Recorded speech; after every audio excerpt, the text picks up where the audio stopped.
últimos 3 años en Bogotá fuertemente alrededor de estos temas del urbanismo, de qué tipo de crecimiento urbano se concibe para la ciudad y sobre todo cómo participan las comunidades, los territorios en la definición de esos procesos de urbanización. Como ustedes recordarán, han habido serias polémicas y están muy vigentes aún estas polémicas alrededor de temas cruciales para la ciudad, de su estructura ecológica principal, como los cerros orientales, los humedales de la ciudad, las cuencas, las quebradas pues, que atraviesan de oriente a occidente nuestra ciudad. Y allí han confluido ciudadanos, comunidades que quieren hacer parte de esa construcción de ciudad y que sobre todo quieren que sea respetada su voz, ¿no? Que sea escuchada su voz, que sus derechos al territorio, su derecho al territorio más bien, redunde o haga parte pues de las decisiones finales. Sin embargo, alrededor de esa construcción de ciudad hay unos intereses también políticos, económicos muy fuertes que no siempre están de acuerdo con la manera en que se concertan estas decisiones y con las formas, digamos, que reclaman desde las bases las comunidades que construyen los territorios desde su vida cotidiana. Entonces, yo quisiera iniciar dándole la palabra a Roberto Sáenz para que pueda dar apertura también a esta discusión. Porque... de planeación,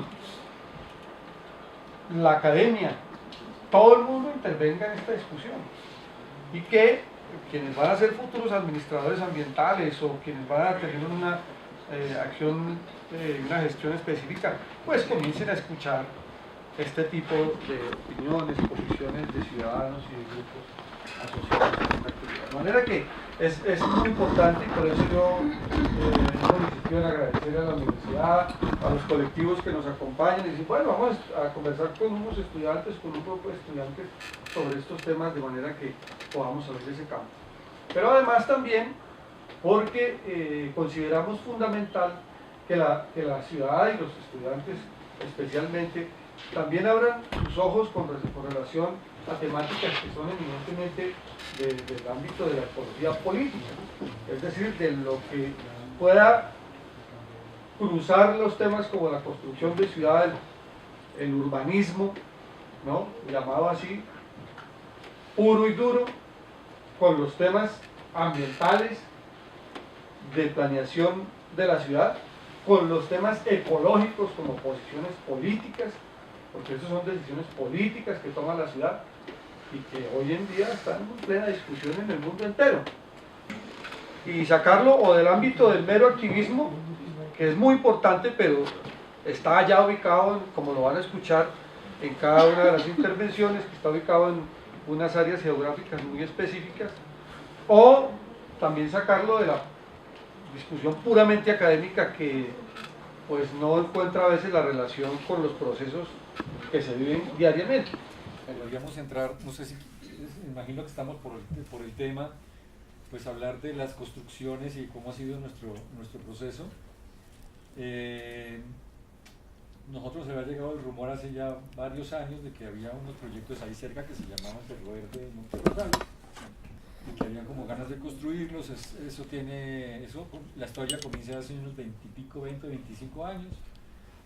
O sea, eso como que arrancaba, se apagaba, arrancaba, se apagaba, como que se podía, como que no se podía, y a raíz del fallo del Consejo de Estado de noviembre de 2013 nos dicen que eso se reactivó y que parece que se están ofreciendo los apartamentos, y empezamos a organizarnos y a movernos.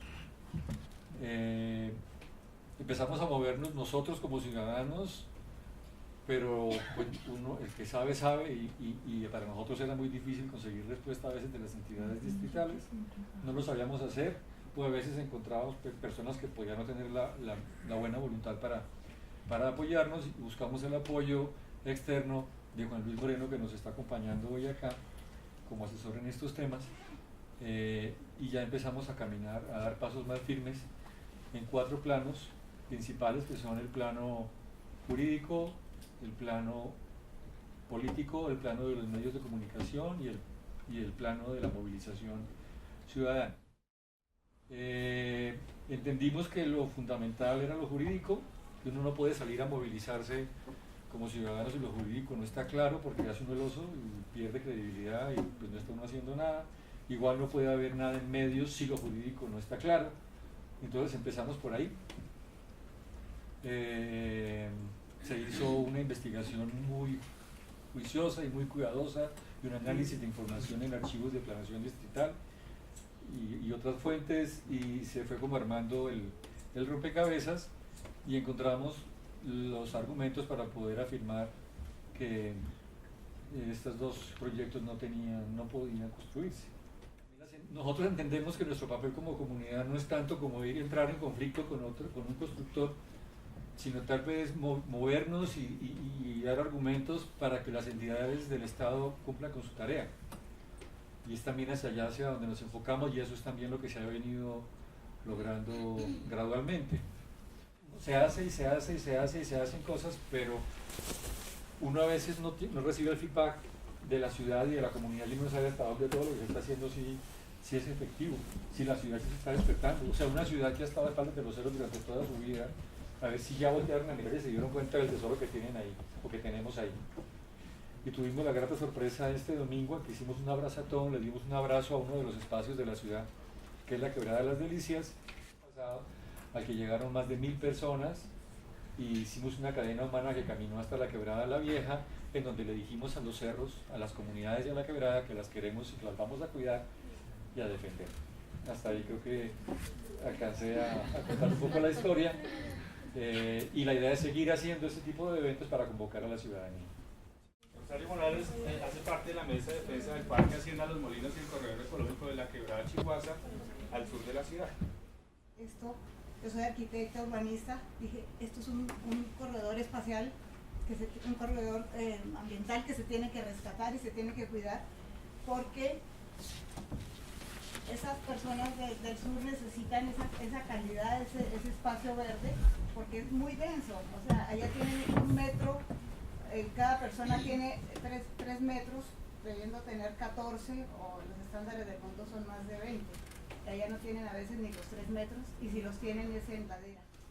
Entonces, este es el Cerro Guacamaya, es el número 1, el parque zonal, que ustedes ya lo ven, que era todo hasta donde está el 2, con una invasión total de 500 personas en un año, cuando se declaró parque, en dos años, y que está conectado con la cárcel de la Picota, que maneja espacios todavía muy verdes, y el batallón de artillería, la escuela de artillería, que se la están negociando a Cemex para que haga lo mismo que las cárcavas que tuvieron.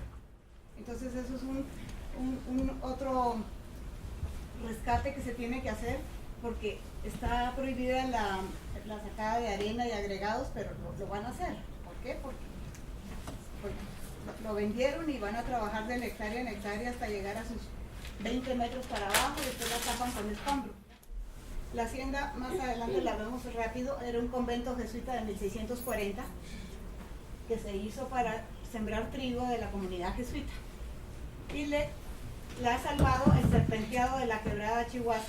O sea, la ha hecho que tenga rondas por lado y lado, y entonces la ha salvado. ¿Qué sucede? Es el año 2000, aquí está el bosque de la casa, aquí está la casa, aquí está una ladrillera, la segunda ladrillera, y terrenos que eran de extracción. Hubo muchos chircales pequeñitos. Esto es en el año 2000, ¿sí? Las 3 únicas construcciones: la casa, los hornos de las ladrilleras. ¿Qué sucede? En ese año se dicta la resolución, porque sí entendió planeación y el taller de espacio público de que era un corredor ambiental, y dijo, no dejemos las 8 hectáreas. Dilucidaron, aprendí esa palabra, los metros, y la volvieron 260.000 metros, no 80.000. Entonces se volvió todo este lindero un parque, ¿sí? Esto es en diciembre del 2010. Y empieza la urbanización pirata acá, en un año. ¿Por qué? Porque fue una mafia muy poderosa. Aquí, este fue el desalojo que hubo ese día, fue muy cruel. ¿Por qué? Porque esas personas vivían ahí, pero como dicen, de eso tan bueno, ¿dónde pueden conseguir un terreno de 72 metros por 5 millones por 6? Y entonces construyeron 120 casas, y que con diferentes procesos legales se llegó al desalojo. El día del desalojo se alcanzaron a tumbar 100 casas, pero llegó la corte y dijo pobre gente, y sí, es totalmente, eso es muy duro para ellos. Algunos fueron estafados y otros no.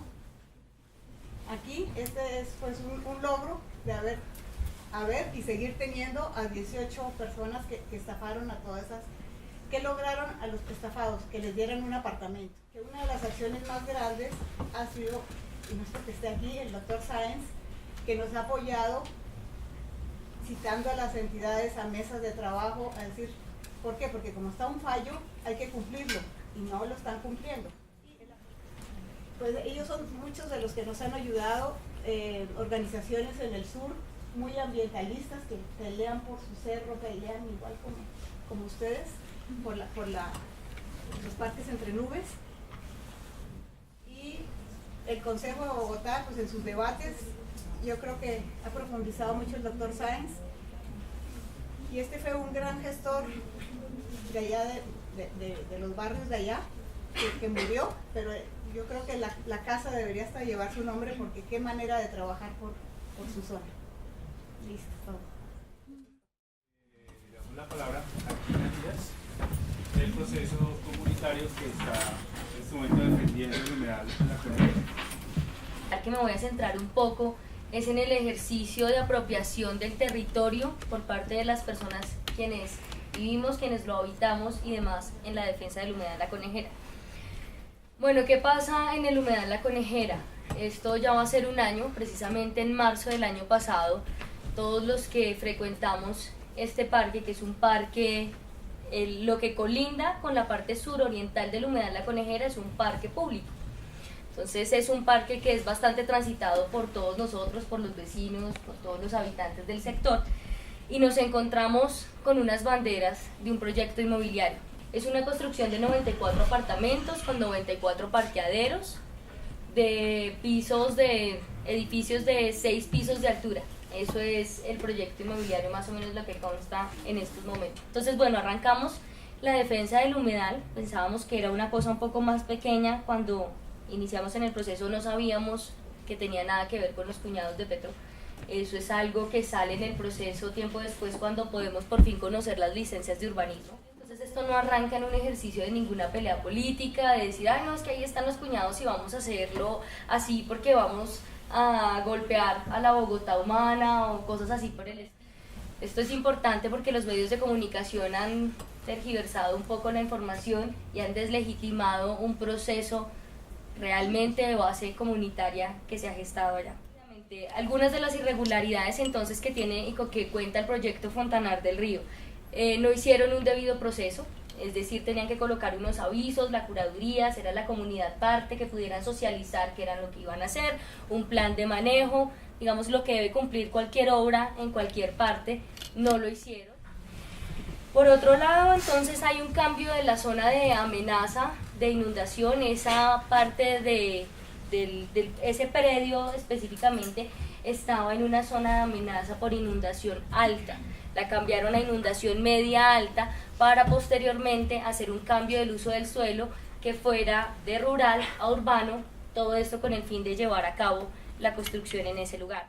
Esa esquina y esa zona es un paso de aves migratorias, es el tránsito para las aves que no solamente vienen de otras partes de Colombia como del Meta, sino también es un paso de aves migratorias de otras partes de Latinoamérica y del mundo. Vienen aves de Argentina, vienen aves de Canadá, vienen aves de Estados Unidos. Si se llegara a levantar un edificio o una construcción como la que está planteada, creo que eso sería, por ejemplo, fatal para este tema de ambiental y de reproducción de las aves, porque ellos interactúan a través de cantos y está precisamente detrás de donde piensan hacer el proyecto inmobiliario.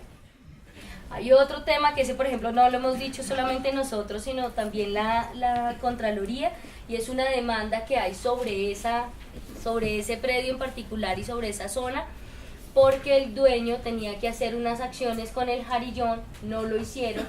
Hay una demanda que está vigente porque es el acueducto, y es decir, todos nosotros terminamos pagando lo que tenían que hacer ahí del Jarillón, lo terminó pagando el acueducto y esa demanda está vigente, lo cual también afectaría el tema de las licencias. La hacienda no era patrimonio, pero sí tenía un decreto del Consejo de Bogotá que la protegía y que decía que para cualquier intervención en la casona tenía que expedirse un concepto por parte de la Junta de Patrimonio de Secretaría de Planeación. Esta es la hora que ese concepto nosotros no lo conocemos por completo. Aún así, la hacienda se demolió en un día. De hecho, que eso fue lo que despertó las alarmas de la comunidad, que veníamos haciendo diferentes acciones ya de ollas comunitarias, de plantones y demás. Algunos chicos empezaron a hacer unos campamentos, pero de solamente un día. La comunidad también empezamos a hacer todo el ejercicio de derechos de petición, ir por todos los conjuntos aledaños, a organizarnos, a hacer un ejercicio de veeduría. Fuimos, citamos a la alcaldesa de Suba, ahí no lográbamos tener un ejercicio de eco realmente con todo esto que yo les cuento. Ya en ese estado de impotencia frente a todo lo que estaba pasando, el 4 de octubre nos organizamos comunidad y comunidad en general, jóvenes, niños, hay personas mayores de todo tipo. Nos tomamos inicialmente dentro de la obra lo que se considera el predio privado, ahí armamos las primeras carpas. Por temas de la policía y porque si era espacio privado tuvimos que salir ese día a las 2 de la mañana, pero de ahí arranca el campamento de resistencia del humedal La Conejera, que ha estado apoyado todo el tiempo por la comunidad de la zona. Nosotros logramos recoger también 3.522 firmas de apoyo de las personas para la acción popular. También establecimos ya después de estar el campamento ahí como algunas comisiones de trabajo, por así decirlo. Entonces está un grupo que se encarga de estar todo el tiempo con el tema del campamento, la comida, todo es autogestionado, no se han llegado recursos de ninguna parte, son las organizaciones, son los colegios, son los vecinos. También se crea una comisión accidental y ahí también tenemos una articulación con con la institucionalidad y el Consejo de Bogotá empieza también a tener ahí un papel preponderante, porque después de más o menos íbamos un mes y medio, yo ya no recuerdo la fecha exacta que nos enviaron el SMAT, llegó el SMAT, un ejercicio violento, les golpearon a algunas chicas, entonces ahí sale toda la comunidad que ha venido apoyando el proceso, pues porque siempre todo lo que se ha hecho es un ejercicio propositivo y ha sido un ejercicio pacífico realmente. Hemos hecho movilizaciones en la Alcaldía de Bogotá, en la Secretaría de Ambiente, en la Procuraduría, en la Alcaldía de Suba, hemos hecho marchas de antorchas, hicimos la marcha del silencio, hemos hecho una audiencia pública donde también estuvieron, gracias precisamente al ejercicio con el Consejo de Bogotá, todas las entidades encargadas, hemos tenido reuniones en el Consejo de Bogotá con las entidades encargadas, pero finalmente no se resolvía nada. También tuvimos una reunión con Petro, el día que teníamos la reunión con Petro 2 horas antes, él la cancela porque es el día que él se declara impedido. Después de eso, entonces tenemos que hacer todo un ejercicio también de presión, entonces desde lo jurídico y desde la movilización social que ha sido tan importante también para visibilizar todos estos temas, y entonces ponen al alcalde ad hoc, en este caso el ministro de Ambiente, Gabriel Vallejo. Tenemos grandes, digamos, esperanzas en que por fin una autoridad, y pensábamos que el ministro de Ambiente pues iba a defender el ambiente y iba a dar un concepto desde el ambiente. ¿Y qué pasa? Que no se logra que esto se dé así. Un ministro de Ambiente que termina dando un fallo en un tema prácticamente como si fuera un curador en temas de licencias, él solamente mira las licencias de construcción.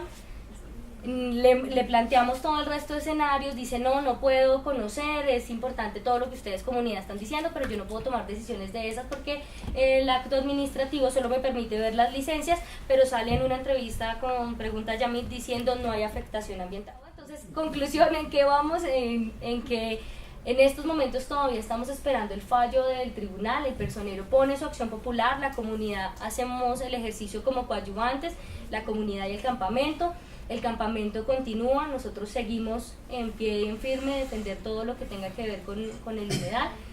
A nosotros realmente nos dolió la demolición de la hacienda, nos dolió y nos duele, y no por eso esta es la hora que no aceptamos ese concepto que dio el ministro. Nosotros iremos hasta las últimas tratando de preservar el humedal y por eso estamos en escenarios como estos pidiendo el apoyo.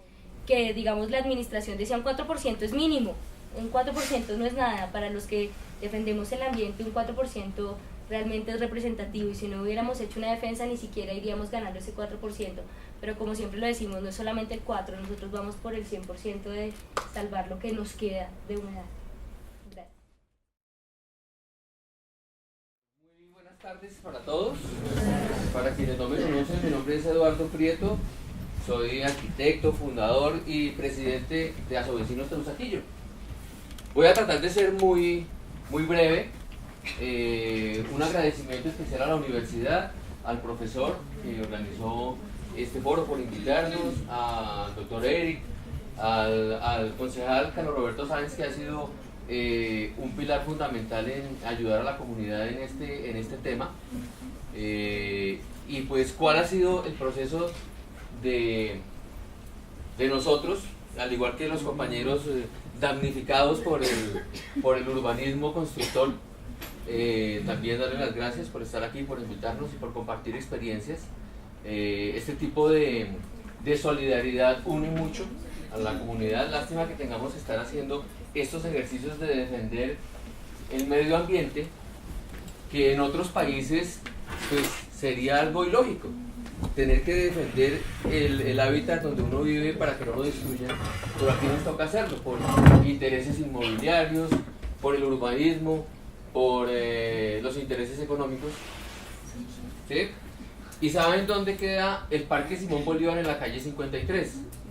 Recuerda que resulta que hay un predio abandonado, entre comillas, o desocupado mejor, que va desde la calle 26 hasta la calle 53, y desde la carrera 66 hasta la carrera 60, o sea, entre el barrio Salitre del Greco y la Dirección General de la Policía y el Hospital antiguo Caja de Previsión, hoy en día Hospital Universitario de la Universidad Nacional.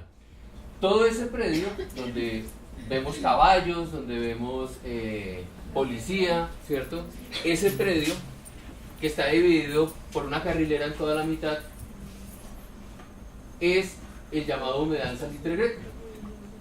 Entonces, es un predio que es administrado por la Beneficencia de Cundinamarca, porque hace parte del legado de José Joaquín Vargas. Él, al morir, no tenía herederos, y en su testamento dejó estos predios a 5 entidades. De esas 5 entidades, la única que sobrevive es el Hospital San Juan de Dios, que también está en cuestiones jurídicas y todo eso, pero resulta que el Hospital San Juan de Dios es el dueño de todos esos predios, incluido este predio donde tenemos algunas fotografías. Este predio tiene una riqueza ambiental impresionante. A pesar de estar abandonado, tiene flora y fauna característica de humedal. Con el concejal Roberto Sáenz, con el doctor Eric, pues hemos entrado unas 4 o 5 veces, nos hemos puesto las botas, hemos estado allí, y hay flora y fauna de humedal.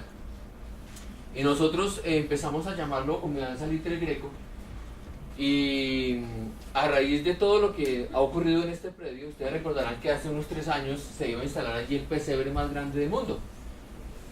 Entonces nosotros tuvimos que hacer obviamente una movilización de los barrios La Esmeralda, Salitre Greco, de qué iba a pasar en este predio. Resulta que este predio se quiere utilizar para ser parte de la renovación urbana del CAN.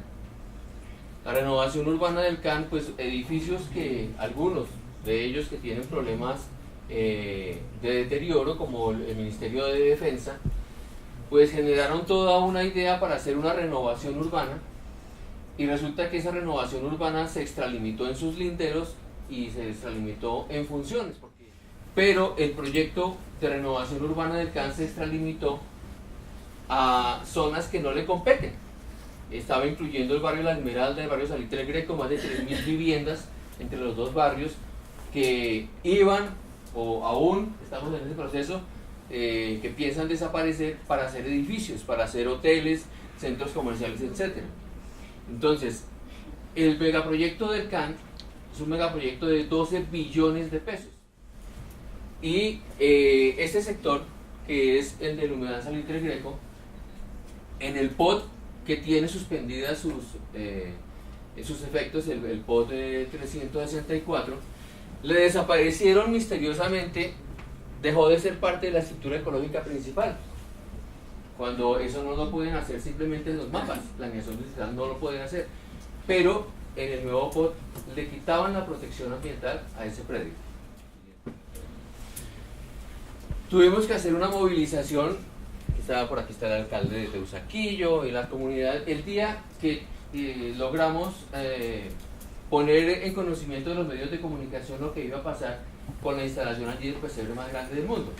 No porque fuera pesebre, sino porque el peso de la estructura de esa mini ciudad eran 400.000 toneladas que iban a arrasar con esa flora y esa fauna que les mostramos anteriormente. Una de las personas, porque todo esto de Asovecinos Teusaquillo, a raíz de todo lo que implicaba desaparecer aproximadamente 3.000 viviendas, afectar el Parque Simón Bolívar, pues nosotros nos reunimos, nos empezamos a reunir, hicimos más de 20 reuniones diferentes en el barrio, comunidad, 500 personas. Entonces en esas reuniones salían vecinos que eran arquitectos, urbanistas, abogados, y empezamos a conformar todo un equipo de trabajo para defender los predios, para defender tanto el humedal como los predios de las casas que nos iban a tumbar. Dentro de los objetivos de Asovecinos Teusaquillo está defender la calidad de vida de nuestros residentes de esta localidad y preservar el medio ambiente.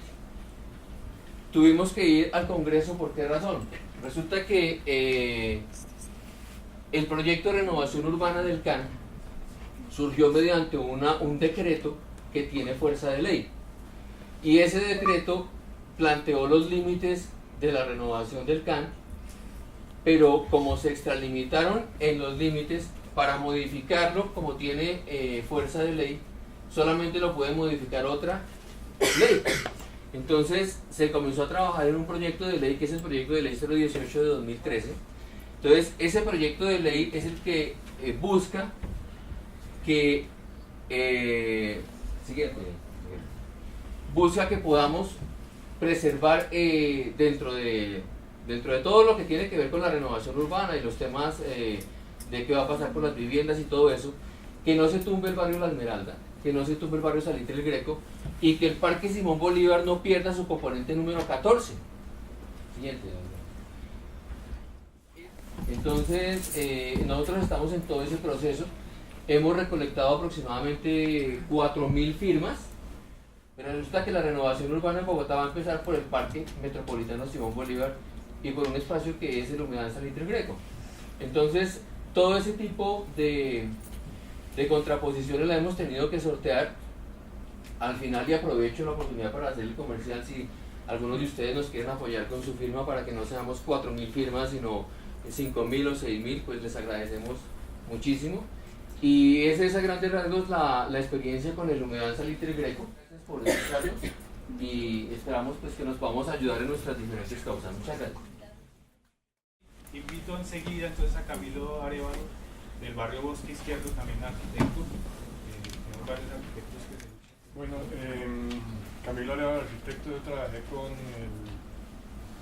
en la defensa del barrio El Bosque Izquierdo por un proyecto que está desarrollando actualmente, que ya va bastante avanzado, y que algunos de los residentes del barrio Bosque Izquierdo tratamos de parar, porque el proyecto está afectando o va a afectar fuertemente el ambiente urbano de esa área. Pero yo quisiera dividir lo que voy a decirles en dos partes y ser muy preciso, porque me parece muy oportuna las intervenciones que ha habido antes, porque al fin y al cabo todos vamos a lo mismo. Es la defensa de un medio ambiente que es el que nos da la posibilidad de vivir y de convivir y de hacer una vida urbana, digamos, sostenible, que es lo que queremos hacerlo, porque tal como se está presentando el desarrollo de la ciudad, vamos para una cosa bastante insostenible. Bueno, y pasando al tema del barrio Bosque Izquierdo, donde vemos aquí las fotografías, es un barrio que se creó más o menos alrededor de los años 30, cuando en Bogotá llamaron a contratar a un arquitecto austriaco que se llamaba Karl Brunner para que organizara la oficina de planeación de Bogotá. Él hizo una cantidad de obras en Bogotá que debemos conservar. Este es un barrio pequeñito que está cerca del centro de Bogotá, perimetral, entre la avenida Circunvalar y la carrera Quinta, y al lado de la calle 26. Frente a la Macarena. Al lado forma parte de la Macarena y forma parte de esa UPZ, de la Macarena. Sí. Este barrio, digamos, fue contratado por el señor Izquierdo, que era el dueño de esos terrenos, al arquitecto Brunner, para que le diseñara un barrio que lo quería volver, digamos, venderlo como parte residencial de la ciudad. Aquí se puede ver el diseño del barrio. Esta es la carrera Quinta, esta es la calle 26 que limita, 26, ahorita creo que es 26, gracias, que es la que limita con la parte de la Macarena. A este lado está la Macarena, por este lado está la calle 26 y aquí está la carrera Quinta.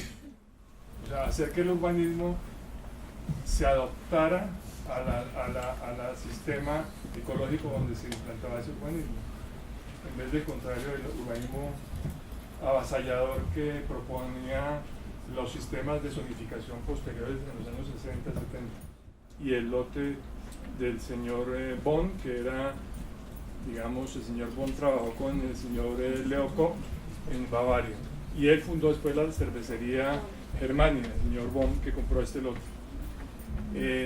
Ese lote es este acá, en este punto. Por aquí pasa la Circunvalar y el barrio Bosque Izquierdo es todo esto.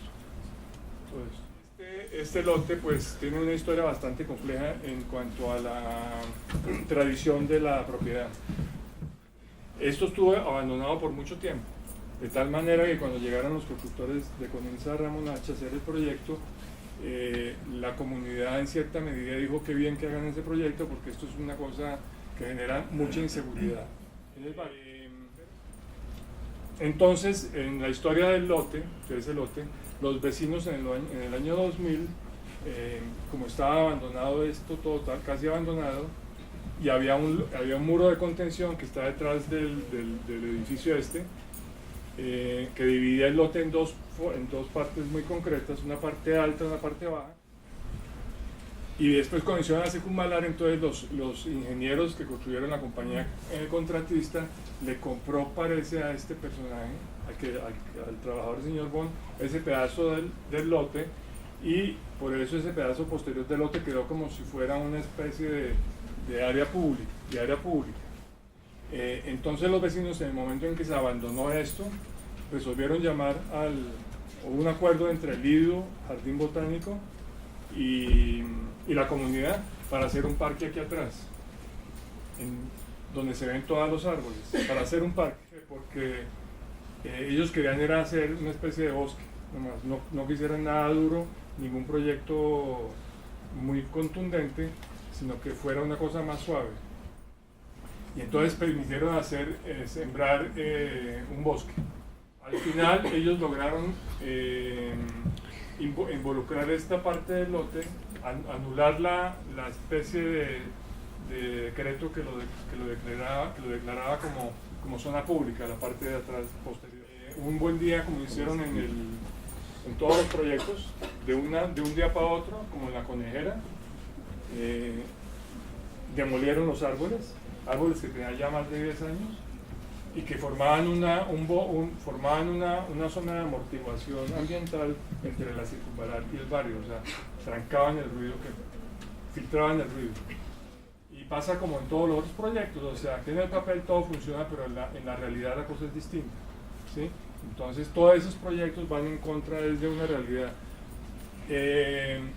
Y ya va bastante avanzado, creo que ya están excavando, hicieron ya los pilotajes, ya están excavando para hacer los sótanos, etcétera, etcétera, y está viento en popa. La comunidad ha tratado de hacer varias acciones, pero ha sido muy difícil porque digamos que el barrio es declarado como bien de interés cultural, pero no hay ninguna ley concreta que lo proteja. O sea, por eso entonces yo creo que a donde llegamos es al mismo punto de encuentro. Es un problema de comunidad, o sea, si nosotros no nos apropiamos de los bienes comunes, de esas áreas que son las que le dan la vida a la ciudad. Las áreas más importantes de una ciudad no son las construidas, son los vacíos de la ciudad, son los parques, son las vías, porque es donde se genera la vida urbana. En escala de valores son más importantes que las áreas privadas, pero la ciudad se hace desde los espacios públicos hacia los espacios privados para que esa ciudad tenga buena calidad de vida. Pero ¿cómo se hace una ciudad de esa manera? Si los ciudadanos lo desean y lo piden y lo luchan. Para eso existe lo que tenemos en Colombia, que es una democracia, pero es una democracia que no está terminada todavía. O sea, está en el papel, pero no está en la educación, no está en la cultura, no está completada en todos los estamentos, digamos. Y por eso es que creo que este tipo de reunión que estamos haciendo acá es muy importante, y eso se tiene que volver como una bola de nieve que va creciendo más para que podamos construir una ciudad que sea vivible, con buena calidad para todos. Pero nos tenemos que involucrar, o sea, tenemos que asumir nuestra responsabilidad como ciudadanos, no exigir tantos derechos, sino asumir nuestras responsabilidades. Creo que ese es lo que estamos haciendo acá, o sea, ese es un principio de eso, y espero que lo podamos seguir construyendo en futuro, porque así aseguraremos la calidad de vida de esta ciudad para las siguientes generaciones. Oiga, dejen de depredar los cerros, dejen de tapar los humedales, de construir los humedales, porque todo lo que están haciendo allá nos inunda. Urbanismo depredador. Acá han hablado arquitectos, hay arquitectas, seguramente en el auditorio también. Ninguno de nosotros está pidiendo que volvamos al taparrabos y a las chozas. No, el progreso existe, pero el progreso es imposible de sostener si no garantizamos una ciudad que esté en unas condiciones medioambientales estables. En algún momento la sabiduría popular nos ha enseñado que primero la salud. Las ciudades también es primero la salud. No podemos anteponer el desarrollo a la salud medioambiental de las ciudades. Solamente con movimientos de comunidades que estamos empezando a tomar conciencia, o con información académica que ustedes están empezando a adquirir y a construir, podemos tomar conciencia de que o logramos una sostenibilidad primero para el territorio que habitamos, o la ciudad, por más plata que le metamos, cada vez va a ser más costosa y más inviable. Lo primero que les digo es que como vamos, hasta donde entiendo ustedes están estudiando ingenierías ambientales y ciencias afines. Como vamos, ese ejercicio profesional de ustedes en esta ciudad, en la historia de esta ciudad, es lo menos rentable que hay. Les estoy diciendo que probablemente es una carrera equivocada si seguimos en la ciudad que estamos. Si por el contrario entendemos que el territorio que habitamos, estas edificaciones, la vida humana que se da, requiere de un sustento ambiental, ustedes están en la carrera más rentable y más importante de las ciudades en el futuro. Pero son ustedes, en conjunto con los demás ciudadanos, con organizaciones como estas, quienes nos tienen que ayudar a poner en evidencia esto.